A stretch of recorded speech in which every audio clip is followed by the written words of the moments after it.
moom xale moom liñ ko gën a mën a liñ koy jox loo xamante ne moo gën ci moom rek ab yar da cee bokk te kon xam ne dëkk bi moom ni ñu fiy yaree ak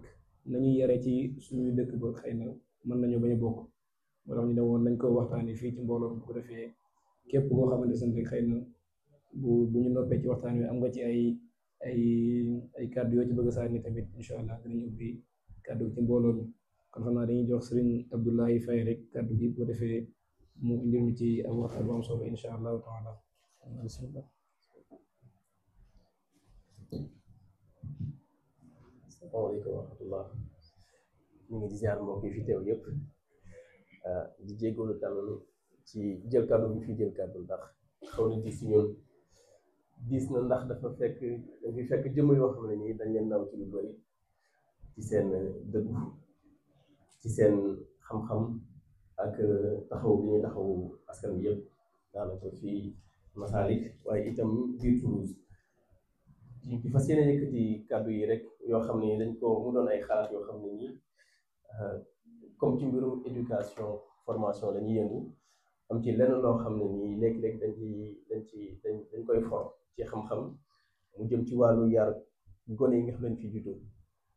donc nekkul lenn nag loo xam ne nii xam-xam boo war a jël rek appliqué la waaye ku ci nekk itam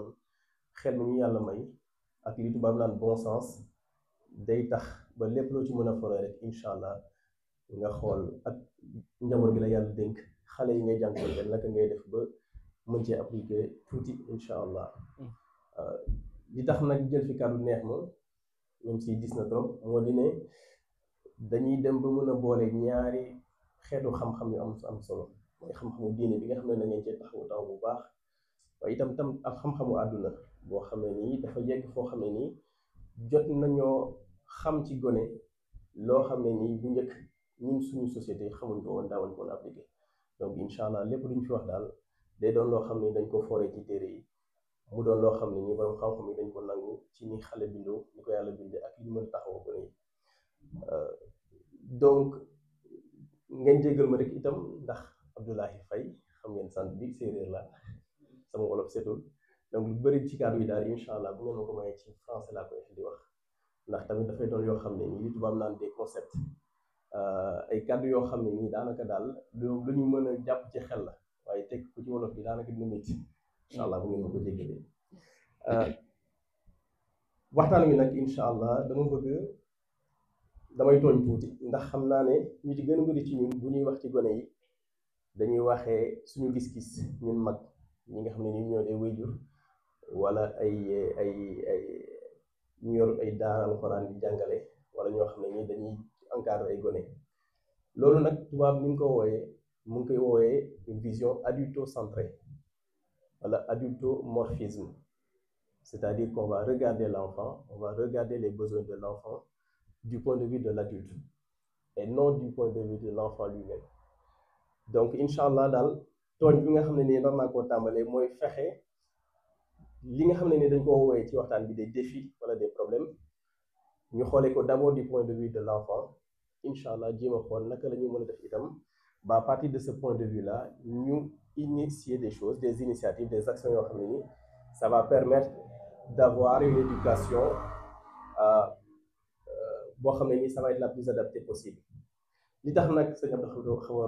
juñu na ko léegi li tax éducation dans ce contexte précis xaw a difficile moo di ne dañ xale bi day juddu cay waajur yoo xam ne nii ci gën a bëri Sénégal lañ juddoo yaroo fa am des valeurs culturelles religieuses sociales yoo xam ne nii dafa wuute lool ak li nga xam ne nii gone gi moom lay jànkuwanteel fii. Donc l'enfant il va grandir dans ce qu'on appelle une double culture loolu nag dafay indi lu bëri ci wàllu ay jafe-jafe yoo xam ne nii daanaka sax xale yi duñ ko bokk ak xale yépp am na borom xam-xam bu tudd Greenspan dafa lim juróom-ñaari besoin ce qu'on appelle des besoins loo xam ne ni gone daf ko yittewoo bu ko amul mën na gàllankoor lu bëri ci wàllu développement am juróom-ñaar na ci lim juróom-ñaar yooyu gone gi juddoo ay waajur yoo xam ne Sénégal lañ jógee ñëw fi wala koo xam ne ni tubaab fii la juddoo yoroo fi ay waajuram fii la juddoo yoroo fi ñoo koy bokk waaye li tax nag muy gën a tar ci ñun ñi moo di ne ñun lu bëri ci suñuy culture dañ koy bëgg transmettre gone gi waaye gone gi moom bu génnee kër gi daanaka ay référents culturels am day changé moo tax yar bi gën a métti moo tax boo leen bëggee indi ci daara bi day métti moo tax boo leen bëggee soññu ci jàng alxuraan wala jëfe diine bi muy métti loolu nag ci défi yooyu noonu incha allah dañ ci bëgg a repérer 5 juróom yoo xam ne nii dama leen koy limal en français incha allah après mu jéem a xool exemple yoo xam ne nii moo koy justifier moo koy illustrer. Un premier défi mooy li ñu wooyee la langue et les pratiques culturelles du pays d'origine des parents sont négligées ou peu valorisées à la maison ou à l'extérieur de la maison. waaw ndax loolu noonu dañ ciy gis kër yu bari yoo xam ne nii daanaka da nga naan man de ndéem maa ngi yar sama doom ci benn contexte boo xam ne c'est un contexte français je ne vais pas utiliser la langue wolof séeréer halpulaar ci kër gi dama bëgg sama doom bu yaroo rek bu demee école mën a doon koo xam ne nii day làkk français ñay moromam. Donc là, dans ce cas de figure, la langue d'origine n'est pas valorisée à l'intérieur de la famille. Wala itam ñu gis ne les pratiques culturelles et les langues du pays d'origine des parents ne sont pas valorisées à l'extérieur de l'école. maanaam da ngeen di gis ñi ci am yi doom xam naa ne léeg-léeg ñu indi leen waxtaan yu mel noonu dañuy dem ñu leen di tooñ ndax dañoo am accent bu ñuy wax français dañuy dem bu ñu bëggee wax yenn yi duñ ko mën ndax làkk yi nga xam ne moom lañ nàmp wala moom la seen wala di wax ci kër ga du méngóog bi nga xam ne nii moom la maîtresse bi di wax ci biir classe bi wala ay moromam di ko wax te loolu dafa indi jafe-jafe yu bëri ci gone gi. Deuxième cas de figure mooy deuxième défi bi mooy li ñuy wax le conflit de loyauté entre les valeurs éducatives familiales et celles qui sont à l'extérieur de la maison. Conflit de loyauté mooy gone gi day dem ba moom kat du xam fan lay jublu du xam lan lay jël mettre ko au premier plan ndax day topp li waajur bëgg wala boog day topp li maîtresse beeg xarit yi bëgg. Donc bu boobaa day indi benn genre déchirement loolu la ñuy wax un déchirement du xam fan lay teg tànkam du xam kan la war a naka la war a fexe ba làkk gi nga xam ne ni ci lañ ko yaree incha allah mu valoriser ko. te loolu nag li muy indi bokk na ci par exemple benn illustration bu ci mën a indi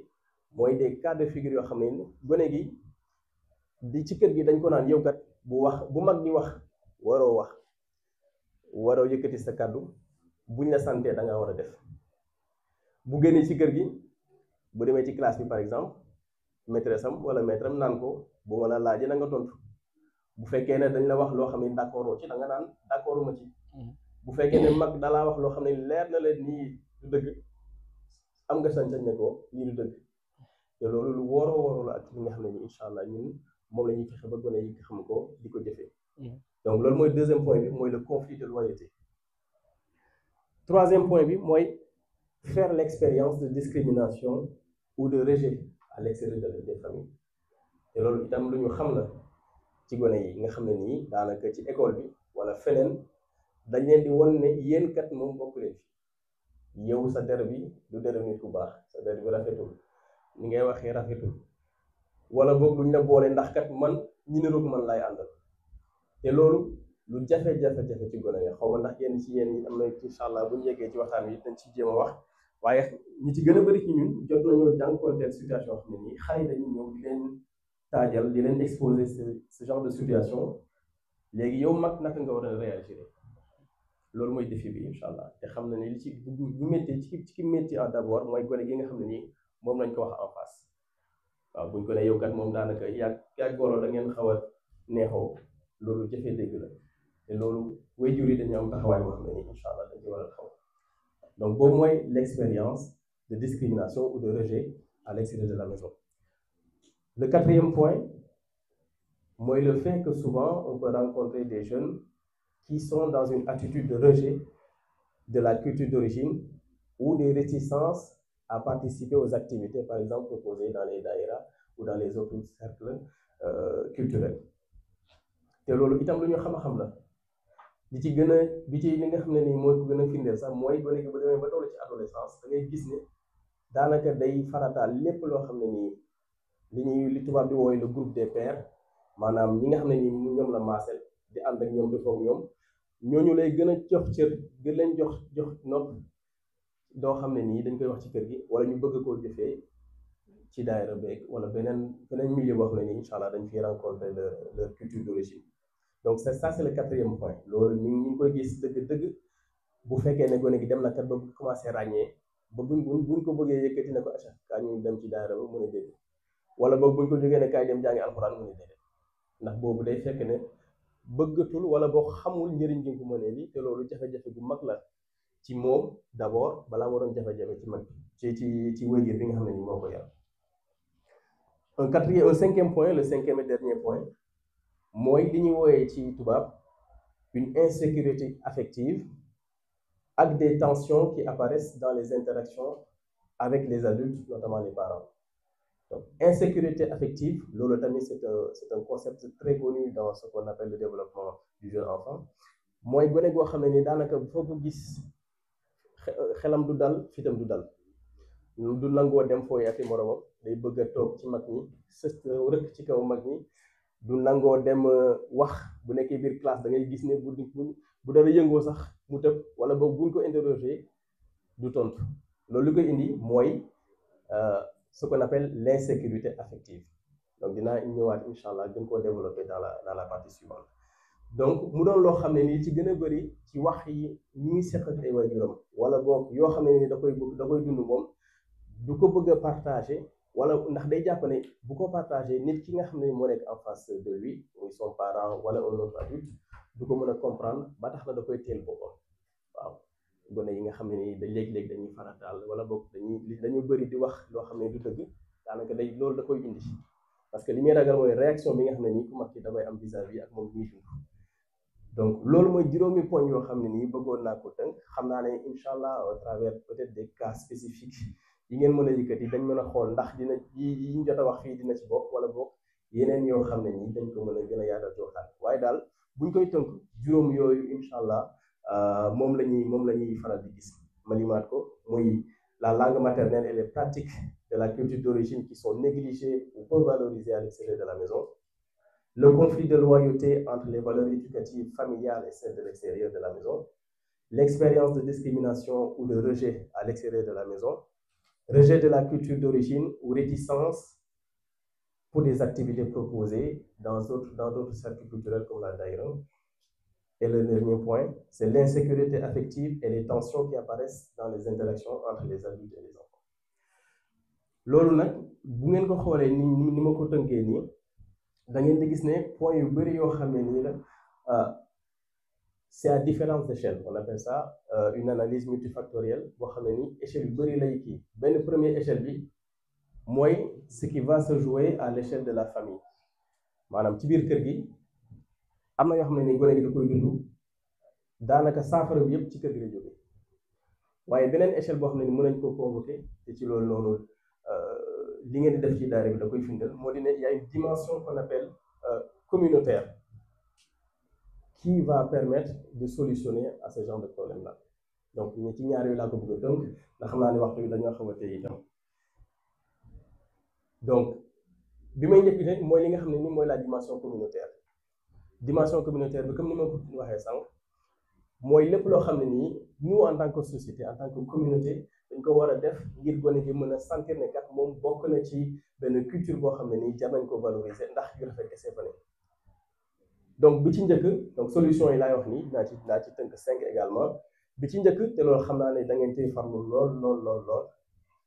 mooy favoriser l'ancrage de l'identité des enfants dans une double culture wala boog un double héritage culturel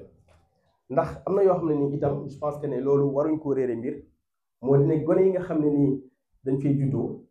bokkewuñ dara ñun ñi nga xam ne nii Sénégal lañ juddoo yaroo fa ñëw fi am na borom xam-xam bu mag un américain moom li muy wax mu ne gone gi day dem sax ba créer une troisième culture qui n'est ni celle des parents ni celle du pays d'accueil donc un enfant de troisième culture waaye lii si suñu responsabilité ñun en tant qu'adulte ak surtout ñun ñi nga xam ne dañuy yëngu ci communauté yu mel ni daayira bi moo dina favoriser une identité qui est ancrée dans un double ancrage culturel loolu c'est très important li tax loolu mooy xale bi jafe-jafe yi mi ngi dikkee ci moom bu demee ba bëgg a reconnaître une culture au détriment d'une autre maanaam tey jii nii gone gi kat bu xëyoon fii bëgg a doon murit kese wala jullit kese bëgg a jëfee lépp jullit ci biti bu demee mën na ko indi gàllankoor ndax ñeneen ñi nga xam ne ni tolloo bokkuñ ak moom tolluwaay duñ ne kii kat moom bokk ci ñun donc day favoriser la distance qu'il va avoir avec les autres notamment le groupe des pairs maanaam les amis les enfants avec lesquels il grandit wala boog sax ci école ba wala yeneen milieu yoo xam ne nii dafay màggee donc ñun suñu wareef ñuy mag mooy favoriser ce qu'on appelle une forme de métissage maanaam li gën a baax li gën a rafet ci diine islam wala boog ci yoonu murid dañ ko koy rafetalal di ko yombalal waaye itam bañ a fàtte ne bu génnee kër gi kat nekkatul murid kese nekkatul jullit kese il est un citoyen te loolu day tax ñu war a fexe ba favoriser également le repérage pour l'enfant des valeurs et des normes de ce qu'on appelle une culture citoyenne française donc c'est très important ndax discours yi bu fekkee ne dafa am une grande confrontation entre li muy gis kër ga ak li muy gis bu génne kër gi bu boobaa moom kat day jafe ci moom mu xam fan lay taxaw mooy li ma doon wax sànq loolu te loolu borom xam yu bëri lañ koo firndeel ñu mel nii mooy ko ñuy wax Marie-Rose Moreau bind na lu bëri ci ce qu'on appelle l'interculturalité moom moo fësal ne il faut faire en sorte que l'enfant favorise en tout cas puisse profiter de son double ancrage culturel maanaam deux cultures yi nga xam ne nii àla kulli xaal yàlla def ne fii la juddoo donc mënuñ jàpp ne sénégalais kese la waaye sénégalais te leen loo xam ne nii ci culture française la itam en tout cas li ci gën a rafet war na ci mën a jël ngir mën a doon ñoo xam ne nii dañuy màgg ils seront épanouis ba pare ils seront adaptés te loolu dama cee bëgg a jël rek firnde ñu bëri ci ñu fii nga xam ne bi ñu ñëw fii daanaka doon nañu mag ñoo xam ne nii ràññee nañ lu baax ràññee nañ lu rafet nekk nañ ñoo xam ne nii xam nañ àdduna te ñun bi ñu fi ñëwee intégration daanaka jafewul ñu bëri ci ñun léegi-léegi daanaka dina am yu jafe waaye bu ngeen xoolee parcours universitaire yi ñuy def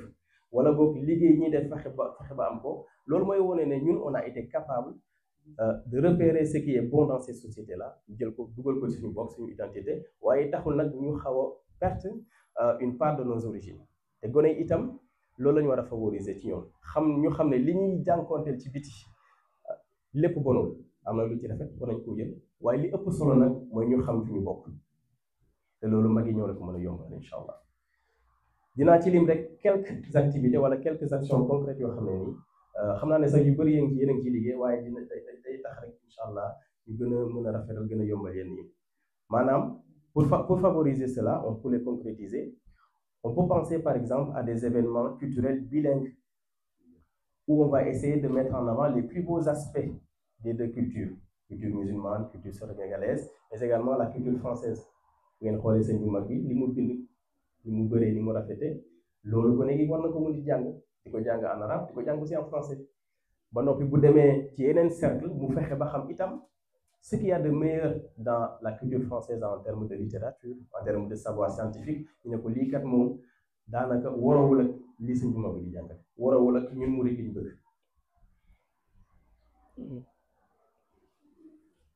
Une deuxième proposition d'action moo mën a nekk faire en sorte que notamment pour les adultes mais également surtout pour les enfants fexe am ce qu'on appelle des ateliers d'apprentissage des référents culturels maanaam mun nañu jël exemple ci les préceptes mourides lépp loo xam ne nii yoonu murid da koo rafetlu daanaka ku bëgg a doon murid kat ni ngay mel ñu fexe ba gone ki repéré ko waaye de l'autre côté ñu ne ko ah yow kat moom tu es un citoyen français fi nga juddoo yoroo fi tu as des droits des devoirs en tant que français donc ñu xool ci préceptes mourides yooyu noonu lan moo ci méngoo wala boog lan moo complémentaire avec ce qu'on appelle les droits civiques de l'enfant ndax xam ngeen ne fii France bokk na ci dëkk yi nga xam ne ni dañuy jéem a jëmal ce qu'on appelle les droits de l'enfant les droits de l'enfant léegi-léegi am na yoo xam ne ni mën nañ cee discuter wala ci gën a bëri buñ koy xool loo xam ne ni lu jëral gone gi la par exemple le fait de considérer que l'enfant est un être on va dire à part entière koo xam ne nii daanaka bu mu avant moo juddu sax li ñuy naan la vie in utero ci biiru ndeyam dinay am ay yëg-yëg dinay xam fi mu nekk boo ko joxee lekk ràññee na ba ca saf suukar rek ba ca xaw a tàng ak ba ca yu mel noonu donc gone gi laata moo judd sax et loolu à partir du 4e mois recherche yi wane nañ ko bàyyi mën na déjà distinguer certaines choses du point de vue des émotions également am na ay yëg-yëg dina gone gi dina mën a comprendre wala boog bu juddoo dina ràññee baatu yaayam baatu ndeyam par rapport ak wax ne bokk ci famille bi. Donc ça veut dire que ne loolu ay xeeti xam-xam yoo xam ne dañ ko war a jël en compte gone gi newul rek ku judd koo xam ne ni xamul dara mënul dara waaye dafa doon nit à part entière. Donc loolu mi ngi ci les droits de l'enfant et les droits civiques en tant que citoyen également dafay baax ñu repérer leen incha allah mun cee liggéey ak gone gi. mën na dem itam ba ñu xool ce qu'on appelle le code social en France parce que gis ngeen ne France par exemple dañuy soutenir tout ce qui est on va dire des initiatives qui permettent aux parents de pouvoir s'occuper de la meilleure des manières on va dire de leur enfant. dëgg la boo ko comparé ak yeneen dëkk dañuy wax les dëkk scandinaves bëri na loo xam ne ni war nañ ko mën a yokk ci culture française ngir mën a fexe ba parents yeeg mën a toppatoo seen doom ni mu waree waaye yu rafet yi daal war nañ ko mën a ne appliquer bu baax. Par exemple li ñuy wax le congé parental fii ku fi am doom gis nga ne mën ngaa surtout ku jigéen gi war na mën a toog diir boo xam ne ni du liggéey dañ ko ne yow kat dama toog ñu lay fay ngay toppatoo sa njaboot waaw. te loolu noonu bu ñu ko jëlee gam-gamle ko Sénégal par exemple les valeurs sociales les valeurs sociétales du Sénégal wala de la communauté mouride dañuy gis ne il y a la possibilité d'instaurer un dialogue. Et pour ancrer l'enfant dans une double culture un double héritage il est important woon ko ne am na yoo xam ne rafet na fii ci société française en tant que citoyen war nga koo xam war nga cee jëriñu waaye li ci ëpp solo itam mooy nga mën a fexe ba ancrer itam dans des valeurs de la culture d'origine de tes parents. Un dernier point mooy par exemple en termes d'action mooy fexe ba itam gone yi découvrir le parcours des personnes inspirantes de la communauté muy fii des gens de la communauté ku mel ni Sëñ Abdou Khoudoss par exemple koo xam ne nii ku ñu naw la ci dëkk bi ndax taxawaay bi mu am gone yi di ko rencontrer mu leen di gis wala ñu koy wax moom ni muy taxawee ci dëkk bi loolu am solo la. Sëñ Abdou wax na ko sànq ku mel ni Sëñ Abdou Khare ñooñu ñu jara xam nañ gone yi bu ñu leen defalee à leur niveau loo xam ne dañ ko mën a comprendre faciliter leen de fait ñu xam ne sa culture bi ñu jógee kat lii ak lii fa am nit ñu mel ni ñoo fa nekk ñu li ñu bëgg en tant que parent mooy nga fexe ba mel ni ñi donc loolu day faciliter gone gi xam ne li baax yaatu na am na dans la culture sénégalaise mais également am na dans la culture française donc loolu mooy le premier point mooy favoriser l'ancrage de l'identité des enfants dans une double culture. Deuxième point bi mooy mettre à profit le capital social de la daïra pour l'éducation et la réussite scolaire ou l'éducation de manière plus générale des jeunes enfants. Capital culturel xam naa ne ci gën a bëri seen xam-xam yaatu na dégg ngeen ku ñuy wax Pierre Bourdieu. Pierre Bourdieu moom moo njëkk a wax dans les années 60 ce qu'on appelle les catégories socio-professionnelles bind na téere bu ñuy tuddee par exemple la reproduction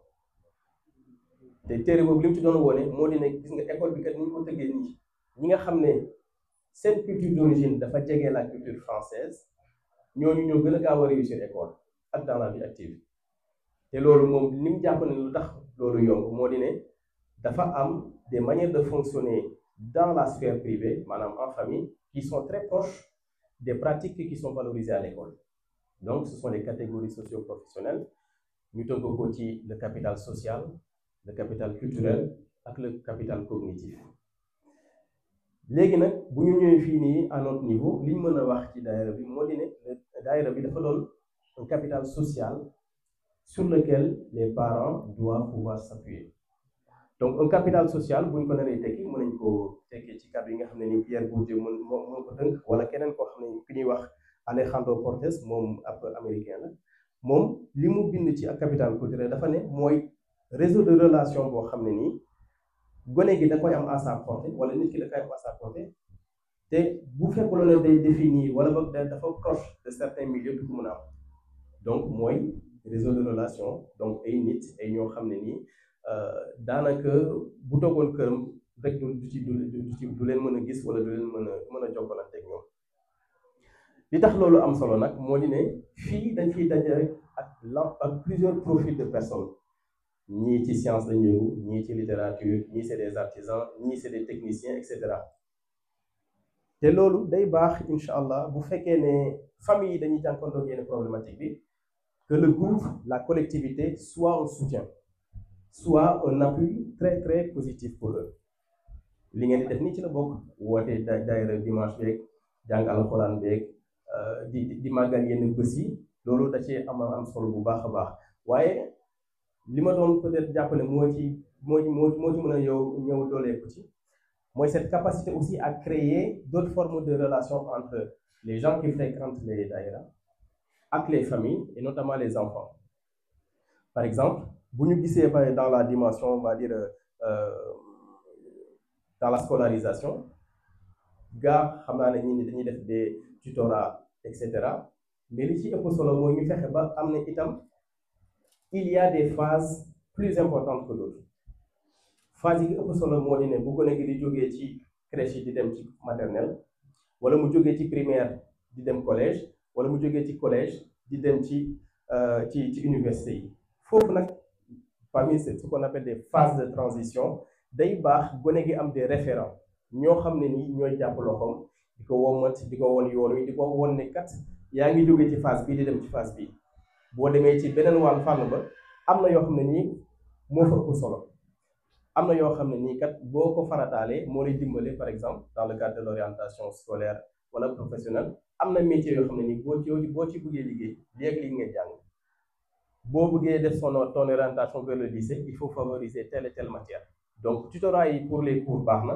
waaye foog ñu yokk tamit di amal ay waxtaan ay ndaje yoo xam ne nii gone gi bu tollee ci phase de transition dans sa formation wala dans son éducation boobu itam le capital social de la daïra soit mis à disposition de ces jeunes-là. ba tey ci deuxième point bi li nga xam ne nii mooy wane ne on est bien ancré dans une double culture moo dina itam daïra bi am une exigence wala boog mettre en place des formes de récompense pour les enfants qui réussissent à allier à la fois un engagement citoyen à l'école qui est exemplaire, mais aussi leur engagement à travailler, à venir à la daïra d'abord, en petit travailler. Donc, mën nañ ko mandargal wala ju jëmal ko ci par exemple ce qu'on va appeler le prix Mouride de l'excellence scolaire. boo xam ne ni critères yi bokk na ci liñ ci mën a yokk fexe ba am des informations sur l'assiduité de l'élève à l'école, son engagement ou son implication dans les activités qui sont réalisées dans la daïra, le comportement qu'il a vis-à-vis de ses parents, voilà, à la maison de manière plus générale, et de manière plus globale, les résultats scolaires. Donc, vous faites qu'on arrive à allier aux deux, en fait, il y a une continuité, il y a une cohérence entre nous, ak li nga xam ne ni dans d'autres milieux boo fa demee noonu war a comporté wu te loolu mooy dëgëral li nga xam ne nii capital social bi ñu jot a am fii nii incha allah gone gi xam ne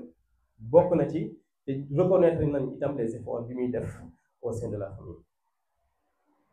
Troisième point bi incha allah xam naa daa jéem a jël bu baax troisième point bi mooy faire des ponts entre les familles et les institutions françaises. Parce que ce qu'on constate moo di ne gone gi kat bu ngeen xoolee ni muy dundee il est dans plusieurs milieux à la fois day nekk kër ga di nekk école di ñëw ci daayira bi nekk ci pratique sportive et cetera et cetera looloo tax am na benn borom xam-xam bu mag un américain aussi bu ñuy wooyee Urie Bronfenbrenner moom bi mu wonee ne l'identité de l'enfant se construit au carrefour de ces espaces-là yi muy traversé maanaam nekkul ne gone gi li muy doon nekkul ne ci kër ga rek lañ koy defaree waaye day bokk ci da ciy bokk li nga xam ne da koy gis daayira bi da ciy bokk li muy gis ci terrain foot bu nekkee foot lay def da ciy bokk li nga xam ne da koy dégg wala di ko gis école te loolu noonu bu ñu jàpp ne kat li ñu bëgg mu mel kër ga rek la war a mel mais gone gi itam dafa nekk un être en construction et cet être là puisqu'il est construit au travers des interactions de différentes sphères il faut ñu jël en compte ces aspects là ñu koy jëlee en compte mooy fexe am na benn borom xam-xam mag itam un psychologue bu ñuy wooyee Martin Abdallah Petzey moo li mu moo ne dafa ne waruñ rek toog reconnaître que l'enfant il traverse plusieurs milieux plusieurs cercles à la fois il faut réussir à construire des ponts fonctionnels noonu la ko wooyee des ponts fonctionnels entre les différents espaces dans lesquels l'enfant il grandit loolu noonu li koy jëmmal par exemple mooy fexe ba am au sein de la daïra un groupe de médiateurs un médiateur qui maîtrise les pratiques éducatives qui sont valorisées en France maanaam ñu xam ce qu'on appelle par exemple les droits de l'enfant xam xale ba parents yi xam ko parce que xaw ma ndax bàyyi ngeen ci xel waaye fii nii nguur gi kattanam toll na foo xam ne ni bu gisee ne kat l'intégrité physique wala psychique de l'enfant est mise en danger au sein de la famille am nañ sañ-sañu nangu ko nekk ci parent dénk ko ce qu'on appelle l'aide sociale à l'enfance wala boog dans d'autres milieux fermés comme par exemple les ITEP instituts thérapeutiques éducatifs et pédagogiques wala boog des IME instituts médico-éducatifs parce que loolu ñoom dañuy jàpp ne kat parent bi il n'est plus en mesure de s'assurer du bien-être de l'enfant te pour mën a moytu loolu nag il faut ñu am au sein des daïra ñoo xam ne ni on va les former en tant que des médiateurs wala bu ñu gisee ne kat seen xam-xam vraiment rafetlu nañu ko ci domaine yooyu ñu fexe ba mën di wax ak parents yi waaye itam di xam naka la système scolaire bi di organiser woo ñuy conseiller enfants yi di dem également avec les parents dans les rendez-vous qu'ils ont avec les enseignants de manière générale fexe itam inciter les parents à participer aux activités extrascolaires parce que loolu am solo la léegi-léegi sama genre gi dañ koy xaw a soofantal waaye loolu gone gi lu ko neex lay doon da koy neex mu gis ne waajuram mooy ñëw di gunge ànd ak classe am di dem des sorties scolaires da koy neex mu gis ne moom kat moom ci mobilisé pour gunge ko bu fekkee ne école a besoin de faire une fête et cetera donc loolu daanaka réeroowul ak li nga xam ne nii moom la suñu di xaat war nañ ko mën a def donc bu ñu amee des médiateurs culturels des médiateurs qui sont très à l'aise par rapport aux pratiques éducatives en France ñooñu incha allah mën nañ leen solliciter bu ko defee ñu jàppale ñu ci encadrement des parents parce que am na leneen loo xam ne lu am solo la ci ñun milieu bi ñu liggéey mooy li ñuy wax le soutien à la parentalité les parents ont des compétences qu'il faut valoriser souvent si les compétences ne sont pas repérées par les parents dafay am des professionnels de l'éducation de l'accompagnement des parents ñoom ñooy def liggéey boobu noonu comme ñun nag fii comme ni ma ko doon waxee on a un capital culturel un capital social qui est très large incha allah mën nañu waxtaan rek ba fexe ba xam ñi nga xam ne nii seen xam-xam màcc na ci wàllu woowu ñu jàppale ci famille bu baax a baax. Un autre exemple pour l'histoire d'abord des ponts entre les familles et les institutions françaises mooy avoir une permanence boo xam ne nii xam naa ne sax yéen a ngi ci yëngu am naa ci yu ma ci jot a dégg am na ci des permanences qui permettent de rencontrer les familles, de les conseiller, de les accompagner dans le cas où il y a des problématiques liées par exemple à la scolarité des enfants maanaam gone gi li ma doon wax sànq bu fekkee ne dafa dem mu dégg ay baat yoo xam ne nii kenn rafetlu ko bu boobaa parents yi bu fekkee ne le parent n'a pas suffisamment de ressources pour mën a dem discuter avec les parents d'élèves discuter avec l'enseignant ou le directeur de l'école wala le principal du collège bu boobaa day baax la communauté mobilisée wu jàppale parent boobu waxal ko wala boog nekk à ses côtés bu nekkee dafa engagé yenn yi bu gone gi amee des problématiques de discipline de résultats scolaires qui sont en baisse ou pas loolu itam day baax ñu waxtaan ak parents yi waxtaan ak école bi te loolu incha allah dafa doon une responsabilité collective te daayira bi mën na ci jouer lu bëri bokk na ci itam li nga xam ne nii war nañ koo mën a defar mooy fexe avoir ce qu'on appelle un guide bilingue des valeurs de la République la scolarisation et des activités extrascolaires guide bilingue bi lu tax parce que gis nañ ci at yi nga xam ne ni moo weesu nit ñi dañoo commencé di jëmmalaat wala boog di waxaat njëriñal parler plusieurs langues daanaka ñun dañ ko xaw a réere waaye lu am solo la surtout bu nekkee gone bu ndaw parce que dem nañ ba wane ne kat gone gi nga xam ne nii il parle plusieurs langues à la fois son développement cognitif maanaam ni muy xalaatee ni mu mën a réfléchir mooy gën a ñaw gone goo xam ne ni benn langue lay làkk donc ñu favoriser di wax wolof séeréer alpulaar joolaa ci biir kër yi ndax plus l'enfant va être en capacité de parler ces langues là plus il aura une acuité intellectuelle qui va être plus forte loolu xam-xam wane na ci lu bëri fi mu ne nii donc guide bilingue bi da ciy am solo ñu xam ne kat mën nañ koo def à l'intention des enfants ñu mën a repérer yenn valeurs yi ak yenn codes yi mais également mettre cela à disposition des parents comme ni xale yi di ñëw fii di jàng yenn cours yi incha allah itam parents yi ñu ñëw di leen wane ne kat am na yoo xam ne nii war nañ koo xam war nañ ko di ko jëfe quatrième point bi ma xaw a gaawal tuuti bii nag ñett yi ma jot a wax mooy li nga xam ne nii la communauté da ko war a mettre en place wala war na ko mën a mettre en place pour aider les parents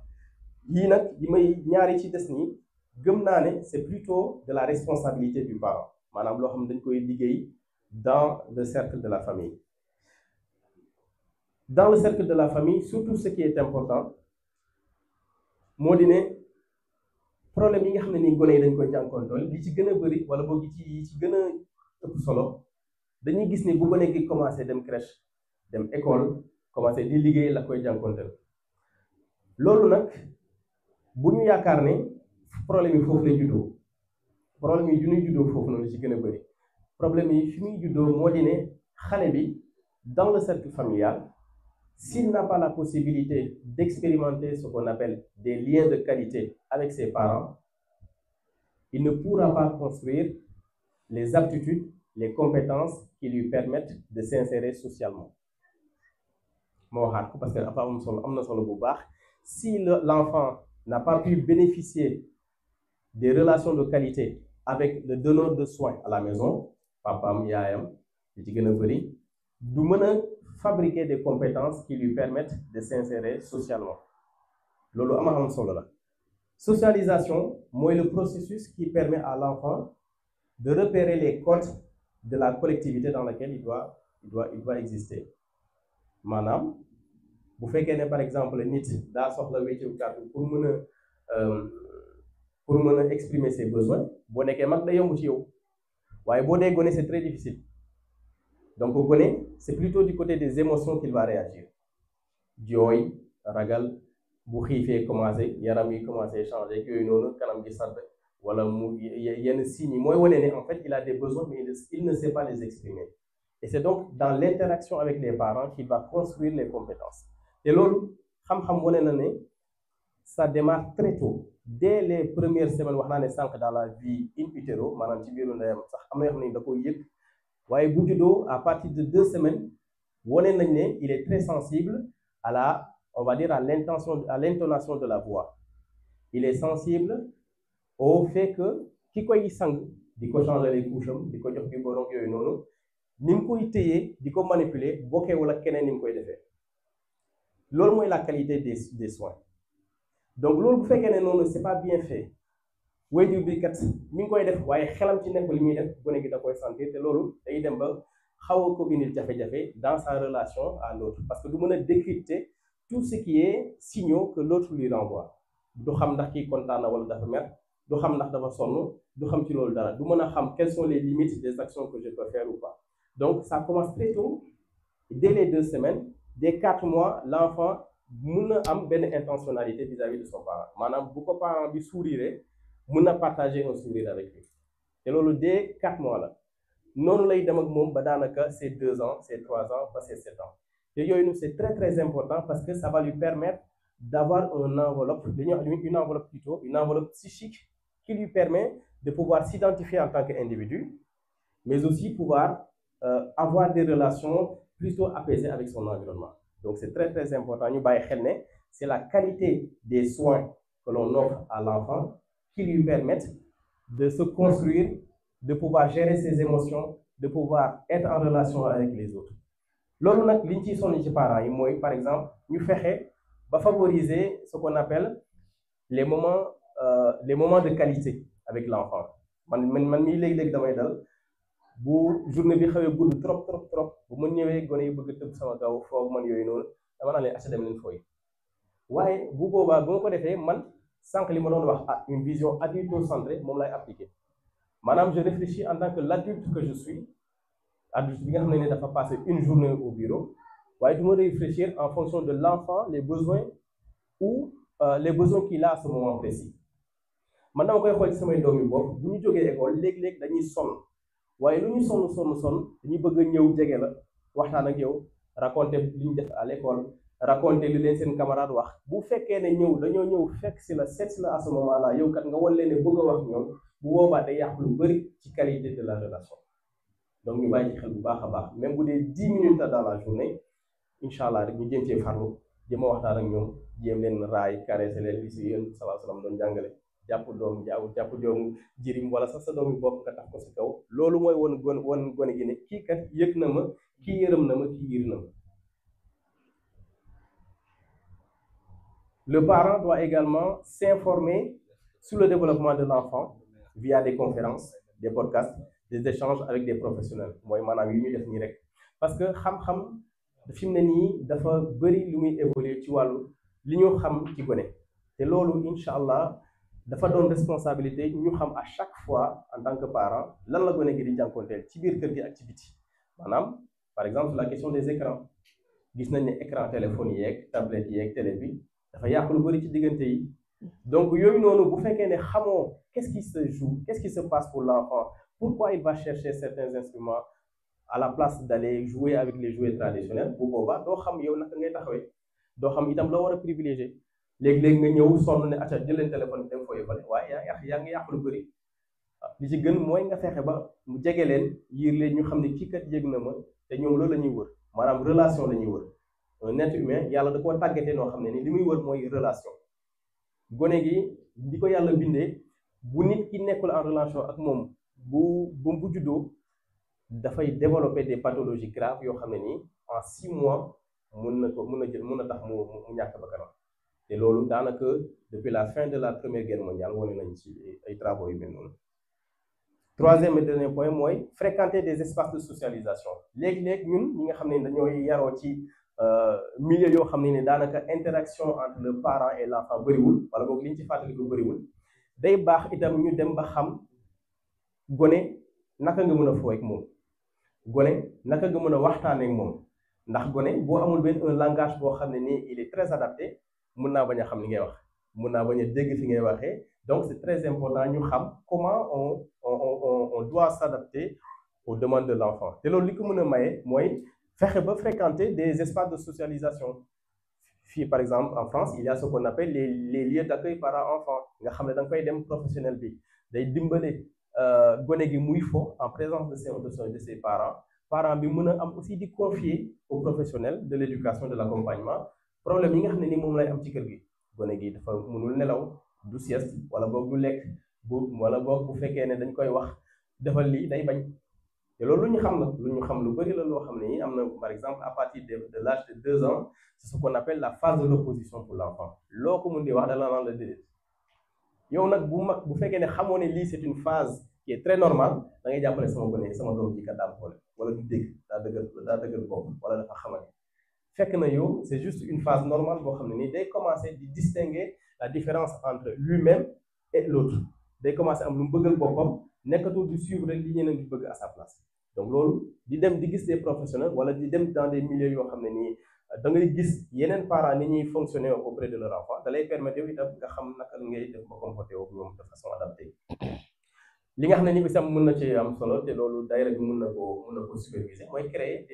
des groupes par exemple ci WhatsApp yoo xam ne nii on y parle que des problématiques éducatives des enfants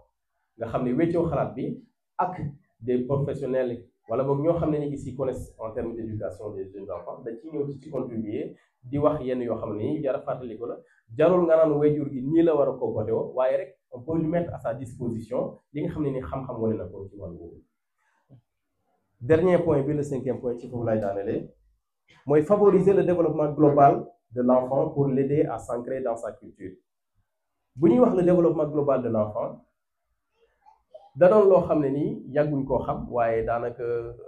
fi ne nii sax xaw na tënku tey at biñ ko fësalee ba tey depuis les années 80 wala fin des années 70 dañ wane ne en fait avant le modèle de développement bi ñu doon xam mooy xam naa ñenn ñi war nañu xam ñu mel ni Jean Piaget wala Henri Wallon wala ñeneen ñoo xam ne ñi dañoo commencé di wax lan mooy l'intelligence qu'est-ce que c'est que le développement ñoom dañoo jàpp ne gone gi kat tant que cerveau bi wala xel mi ñorul lu bëri du ko mën waaye de plus en plus on voit que en fait on parle de développement global parce qu'il s'agit de travailler en même temps plusieurs aspects de l'intelligence mooy li ñuy wax l'intelligence multiple l'intelligence ça peut être l'intelligence cognitive maanaam gone gi lépp lu jëm ci loolu soo xam ne ni c'est très très abstrait c'est très conceptuel da koy mën mooy gone gi nga xam ne ni bu demee école lu maîtresse wax mu jàpp ko waaye loolu c'est pas la seule forme d'intelligence qui existe bëri na yeneen xale yoo xam ne nii duñu jàng école waaye loo leen jox ci matériel ñu mun nañ koo démonter la am na ci gone yoo xam ne nii dañuy teel a am yëg-yëg ci keneen ki nga xam ne nii mi ngi en face de lui ni mel ndax dafa sonn ndax dafa mer ndax fi mu ne nii bëggul ko wax moom loolu mooy l'intelligence émotionnelle d'ailleurs am na benn borom xam-xam bu mag bu ñuy wax Henri Damasio, Antonio Damasio. Il a écrit un bouquin que je recommande à tout le monde, un livre qui s'appelle L'erreur de Descartes. xam ngeen ne Descartes moom mooy borom je pense donc je suis maanaam donc moom lépp mi ngi ko tënkoo ci li nga xam ne nit ki xam na ko ci xelam waaye kooku dafa jàpp ne intelligence fi muy juddoo mooy émotion maanaam yëg-yëg daanaka sa intuition lay doon loo xam ne ni nit ki bu ko xamee wala bu amee benn yenn yëg-yëg yi rek am na loo xam ne nii daanaka war na koo mën a agir dans son environnement et ce sera très adapté. Donc cette intelligence-là on appelle l'intelligence émotionnelle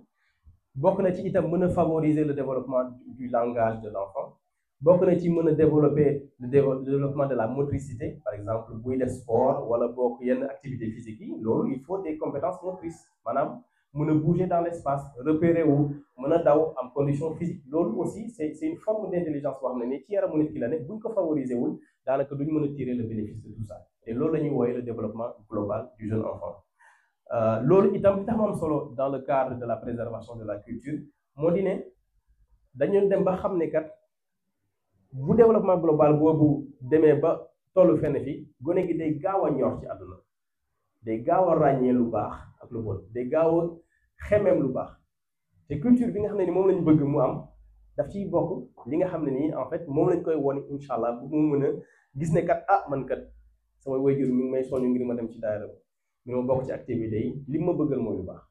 te loolu développement bu fekkee ne dafa xaw a dem ci benn boor ñu fàtte yeneen yi rek daanaka day des donc ñu farlu ci bu baax a baax incha allah quelques exemples d'action rek mooy par exemple instaurer des rituels à la maison le terme de rituel c'est très important dans le cadre du développement de l'enfant gone daanaka ba bu demee ci ay âge de 6 ans 7 ans il n'a pas le même rapport au temps et à l'espace qu'un adulte maanaam gone gi boo ko nee xaar ma fii 5 minutes xamul lii 5 minutes xamul na xam ngeen ko waaye boo ko nee kat boo ma xaaree fii dinaa ci mën a dem jëli lee def lii ak def lii ñëwaat dana xam li nga wax parce que boobu c'est concret donc xale bi bu fekkee ne ñun on n'a pas cette conscience là que ni muy réfléchir ni muy gisee àdduna bokkewul ak mag ni ñu ko mën a gisee donc c'est compliqué te loolu ni ko mën a permettre mooy les rituels maanaam gone gi balaa moo lekk nga naan ko waxal bismillah boo lekkee ba pare ne la alhamdulillah balaa nga tëdd nañ jàng jukki bi balaa nga tëdd nañ dem lire telle histoire donc on instaure cela dañu war a imposer sur suñu emploi du temps en tant que parent des rituels qui font que l'enfant il va bénéficier des temps de qualité yi ma doon wax sànq waaye itam day tax mu ràññee à travers ces temps de rituels là ñun mag ñoo ci war a dugal yoo xam ne ni day tax mu ràññee quelle est la culture quelle est son identité yi nga xam ne ni war na cee farlu bu baax. Deuxième point mooy communiquer et favoriser l'expression de la langue maternelle mooy yi ma doon wax sànq du ma ci dellusiwaat waaye proposer itam à la maison des coins symboliques maanaam espace yoo xam ne nii fii espace pour xoolal fii espace bi pour jàng téere la espace bii kat war nañ cee mën a def léegi lii donc xale bi bu demee bay repérer yooyu noonu day tax mu mën a représenter wu d'une manière très objective l'organisation de la maison les temps d'activité de la maison les moments où yoo xam ne ni war na mën a ñëw solliciter la ba noppi itam ñun comme je le disais tantôt ñu xam ñu fexe ba li muy fowee ci kër ga wala boog di ko def ci kër ga à chaque fois ñu ciy dugal des référents culturels des valeurs yoo xam ne ni day tax ku ne gi xam waajuram fi mu jógee ak li tax mu mel ni mel te loolu noonu xam naa ne fi mu ne nii sax bëreetul waaye ñun dañ ko doon def bëri bi ñu doonee gone nekk Sénégal mooy am par exemple un album de la famille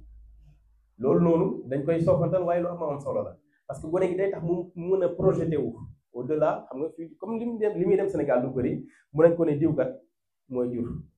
say waajur kii sa tante kii sa bàjjan la li ngeen bokk donc day tax mu inscrire dans ce qu'on appelle un récit familial boobu mooy mën a tax mu distinguer son identité propre par rapport ak identité koo xam ne ni bokkul ak moom mu xam les relations yi ñi ñi seq ak relations yi li tax mu am solo ñu war la ñu mën a sàmm donc te loolu c'est dans le cadre des rituels c'est dans le cadre du développement des coins symboliques et des espaces yoo xam ne ci biir kër gi dañ ciy favoriser le développement de langage ak yu demee noonu loolu daal lañu amoon ci ay cadres yu xaw a tënk yoo xam ne bëggoon nañu koo baaxee mbokk yi bu baax ci jégalu bu baax a baax nag vraiment lépp lu ci dugg suñu matadi la rek incha allah itam yàlla dafa ñu dégg yàlla yombalal ñu incha allah ba lépp loo xam ne nii nas nañ ko rek yéene ko ci gone yi mu yombal ñu ko ndax moom moo yar ñun dañuy jéem rek di remercier encore une fois sëñ Abdou Khoudous ak sëñ Abdou Khoudous yi nga xam ne nii daanaka ñoo tax ñu bëgg ñëw fii bokk ci waxtaan yu mel nii ak ndaje yu mel nii asalaamaaleykum wa rahmatullah. jërëjëf sëriñ Abdoulaye ñu ngi sant bu baax a baax ci wax dëgg yàlla kàddu yi nga xamante ne yëkkati nga ko fi mu jëm ci wàllum éducation di loo xamante ne moom kàddu yi day wane rek du lu yomb daal du loo xamante ne tamit lu ñu war a soobantal la ndax daanaka xale bi moom ni muy màggee rek éducation na mu tàmbale rek xëy na ak magam tamit mën naa mel noonu daal kon bu éducation baaxee rek mën nañoo jàpp ne ak magam mën naa baax lool waaye bu éducation bi xawee rëcc rek ak magam yi tamit mën naa bañ a demee noonu wax dëgg yàlla ñu ngi lay sant bu baax a baax xëy na yëkkati nga fi ay solution yu bari yoo xamante ne moom xëy na buñ ci jéemee dox dem ci rek mën naa yombal lu bari ci diggante jafe-jafe yi nga xamante ne gis nañ ne xëy na waajur yi ñu ngi koy jànkonte rek ci yar bi nga xamante ne ñu ngi koy yar seen doom waaw ñu ngi lay sant bu baax a baax wax dëgg yàlla ci kàddu yi yal na suñu borom gën a dëgëral te gën a sàmm bu baax a baax xëy na bu fekkee ne ci public bi am na ay kàddu yu ci bëggoon na yokk rek ñi nga xamante ne xëy na bëggoon nañ ci am luñ ci dolli wala loo xam ne bëggoon nañ ko baaxee mbokk yi rek incha allah